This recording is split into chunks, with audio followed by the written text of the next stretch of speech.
Hello అందరికీ. ఎప్పుడు ఒకేలా కాకుండా కొంచెం వెరైటీగా ఎగ్ మసాలా కర్రీ ఎలా చేసుకోవాలో చూద్దాం రండి. ఫస్ట్ ప్యాన్ పెట్టుకొని అందులో ఆయిల్ పోసుకొని బాయిల్ చేసిన ఎగ్స్ వేసుకొని అందులో కారం, ఉప్పు, పసుపు వేసుకొని ఎగ్స్ని మంచిగా ఫ్రై చేసుకోవాలి. మంచిగా కలర్ వచ్చే వరకు ఫ్రై చేసుకొని అదే ఆయిల్లో కట్ చేసిన ఆనియన్స్ ఫ్రై చేసుకోవాలి. మంచిగా మక్కాలి ఆనియన్స్.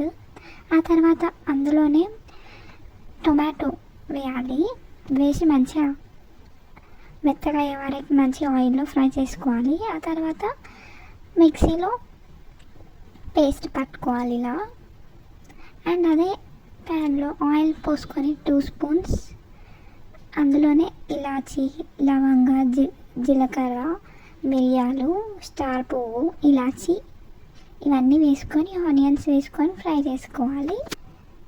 అందులోనే కరివేపాకు, పచ్చిమిర్చి వేసుకోవాలి. అందులోనే ఇందాక పేస్ట్ చేసుకున్నాం కదా, అది వేసుకొని మంచిగా కలుపుకోవాలి. అందులోనే కారం 2 స్పూన్స్, ఉప్పు 1.5 స్పూన్ మంచిగా వేసుకోవాలి. పసుపు, ధనియాల పౌడర్ అండ్ గరం మసాలా వేసుకోవాలి. ఇక్కడ నేను అల్లం వెల్లుల్లి పేస్ట్ వేయడం మర్చిపోయినా కాబట్టి లాస్ట్కి వేసుకొని అందులోనే ఇందాక ఫ్రై చేసుకున్న ఎగ్స్ వేసుకొని కలుపుకోవాలి. మంచిగా మిక్స్ చేసుకోవాలి. ఎగ్స్కి పట్టాలి అది. దాని తర్వాత మనకి కావాల్సినంత వాటర్ 1 కప్ వేసుకోవాలి. వేసుకొని ఒక 5 మినిట్స్ ఉంచితే రెడీ ఎగ్ కర్రీ.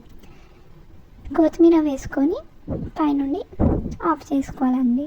అంతే అండి, సింపుల్గా చాలా బాగుంటుంది. ట్రై చేసి కామెంట్ చేయండి. Thank you, bye.